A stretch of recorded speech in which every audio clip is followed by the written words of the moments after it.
Olá, paz do Senhor, meus irmãos.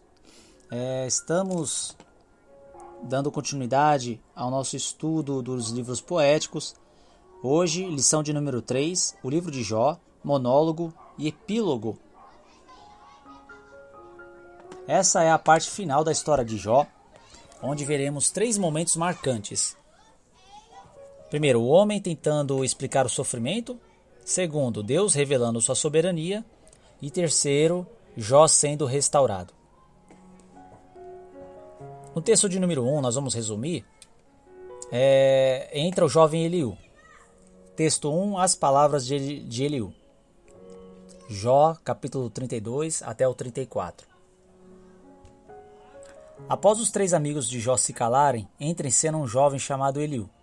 Ele estava ouvindo tudo em silêncio. Não foi um jovem que entrou depois na história. Ele já estava na história, porém até o momento em silêncio. Conforme a cultura da época, os mais velhos falavam primeiro e Eliú respeitou isso. Tanto que ele era o mais jovem, então ele entrou em cena. Ele começou a falar depois de todo mundo. O Eliú, ele já entra indignado e ele começa a falar. Começa a falar inclusive irritado. Jó estava se justificando demais e os amigos não conseguiram responder corretamente às indagações. O jovem Eliú ele faz uma afirmação importante aqui, que Deus fala ao homem e que o sofrimento pode ser um meio de correção. O Eliú também destaca que Deus é justo e nunca age com injustiça. Porém, apesar de algumas verdades, o Eliú comete um erro no seu argumento. Primeiro, o Eliú fala com orgulho, com arrogância. Segundo, ele fala de forma dura. E terceiro, falta sensibilidade com a dor de Jó. Aqui nesse texto 1 a gente já tira uma preciosa lição. Não basta ter conteúdo, é preciso ter coração. Não basta apenas falar. É necessário ter graça para falar. Quando estamos aconselhando ou exortando pessoas, nós precisamos ministrar a alguém com graça e com amor. O texto de número 2 é a continuação das palavras desse jovem Eliú, que abrange o capítulo 35 até o 37. O Eliú aqui começa o seu discurso. Agora ele enfatiza que o homem não pode influenciar Deus com sua justiça. Segundo, Deus é grande, soberano e infinito. Terceiro, o sofrimento pode revelar algo ao homem. Ele também acusa o Jó de falar palavras vazias, mas ao mesmo tempo o Eliú traz algo interessante para a gente. Primeiro, Deus fala por meio de 3 situações, segundo Eliú. Primeiro, sonhos. Segundo, visões. E terceiro, dor. Porém, ele comete um erro teológico aqui. Ele praticamente afirma que todo sofrimento é disciplina. E isso não é uma verdade absoluta.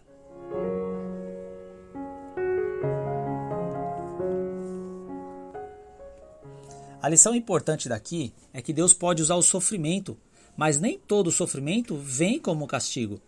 Bom, a própria história de Jó mostra isso, porque Jó ele estava sofrendo não porque ele pecou, não porque ele estava no caminho da impiedade, não. E esse sofrimento, a gente sabe, meus irmãos, houve um desafio e no céu, e Satanás, o acusador, agora tocou nos bens, tocou nos filhos e tocou na saúde de Jó. Então o Eliú, ele acabou errando aí nessa sua afirmação. No final, Eliú exalta a grandeza de Deus na natureza. Por exemplo, chuvas, trovões e relâmpagos. E ele termina falando da majestade de Deus, mas ainda assim sem entender o caso de Jó. Ou seja, ele acaba afirmando que Jó está em pecado, inclusive que Jó se declara mais justo do que Deus. Nisso Eliú estava certo. O Jó, tentando se justificar, acabou esquecendo da graça do soberano e ele foi um pouquinho mais além, E aqui a gente encerra o texto 2. No texto 3, a gente vê agora Deus falando a Jó depois de todo esse tempo. Isso abrange o capítulo 38 e o 39. Olha só, meus irmãos, agora acontece o momento mais poderoso daqui da lição. Deus fala. Depois de todo o discurso humano, Deus se manifesta. Mas ele não responde à pergunta de Jó diretamente. Em vez disso, Deus faz perguntas. Perguntas como: onde estava tu quando eu criei a terra? Quem é que controla o mar? Quem governa a natureza? Deus mostra sua grandeza através da criação. Ele revela seu poder, a sua sabedoria e o seu domínio absoluto. E Jó começa a perceber. É aqui que a gente percebe que Jó começa a perceber que ele é limitado e que Deus é infinito. Qual que é a lição central aqui que a gente extrai desse texto 3 da nossa apostila? Deus não precisa se explicar. Ele se revela. Então aqui para Jó, Deus não precisou explicar o que estava acontecendo, o que aconteceu lá no céu, mas Deus se revela, né? E ele mostra a criação e o seu poder sobre a criação. Aqui a gente encerra o texto 3 e vamos para o texto de número 4.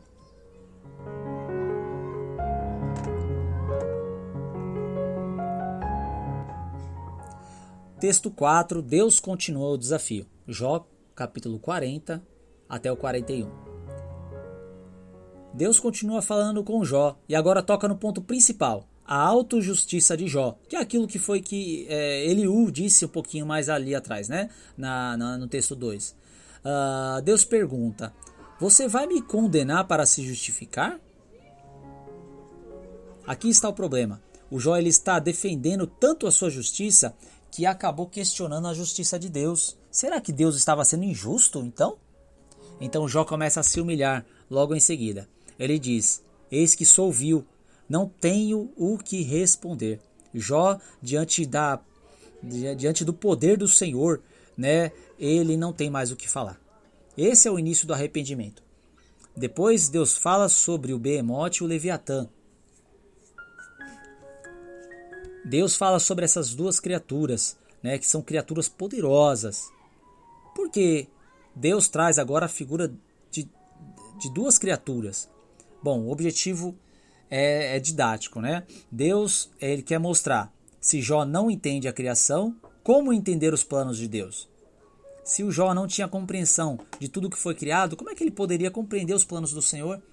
A lição que a gente tira deste texto de número 4 da nossa apostila é que Deus está no controle de tudo, inclusive das coisas das quais não entendemos. Se Deus mostra que criaturas como o Behemote e o Leviatã, que são criaturas, são seres poderosos, né? Animais poderosos, que não são domesticáveis, mas Deus mostra que tem controle sobre eles, né? O que será então da nossa vida? Com certeza Deus está no controle de tudo. E aqui a gente encerra o texto 4 e vamos caminhando para agora o encerramento no texto 5, com o título O Epílogo. Jó, capítulo 42.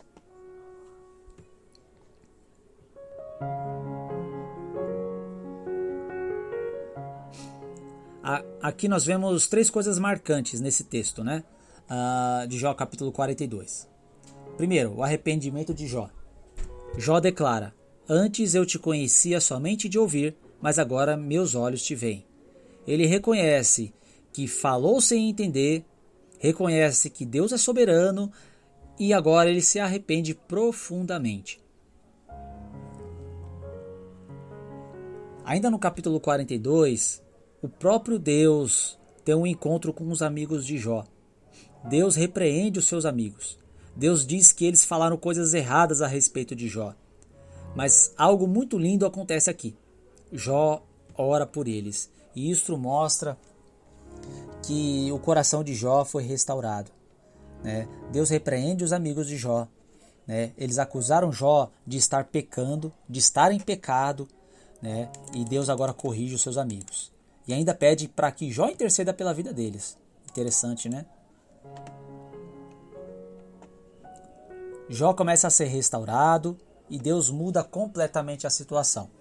Primeiro, Deus restaura a vida de Jó. Segundo, Deus dá tudo em dobro. E terceiro, Deus abençoa a sua família. O maior milagre, é interessante aqui, que não foi o milagre material. Apesar dele voltar a ter os bens, né, e agora ter de volta a sua saúde, né, o maior milagre foi espiritual. Jó agora conhece Deus de forma mais profunda. Percebemos então que ao longo dessa história de Jó, Deus não respondeu a ele, não disse o que estava acontecendo no céu. O que Deus encaminhou nesse momento foi o quê? Uma restauração, aliás, uma lição muito profunda, que é o quê? Intimidade com Deus. Né? Jó agora conhecia Deus mais profundamente, Jó agora conhecia Deus com intimidade. A conclusão que a gente tira dessa lição de número 3, tem algumas verdades aqui. Primeiro, Deus é soberano em todas as coisas. Ele é o Todo-Poderoso. Segundo, nem todo sofrimento é castigo. Terceiro, a sabedoria humana é limitada. Quarto, a dor pode nos aproximar de Deus. E quinto, a fidelidade sempre será recompensada. Se você estiver passando por um momento difícil, lembre-se, Deus continua no controle, Ele sabe o que está fazendo e no tempo certo Ele se revelará. Que Deus te abençoe, né? Apesar de ser uma lição, mas se você quiser compartilhar com alguém, fique à vontade. E que Deus te abençoe e bons estudos.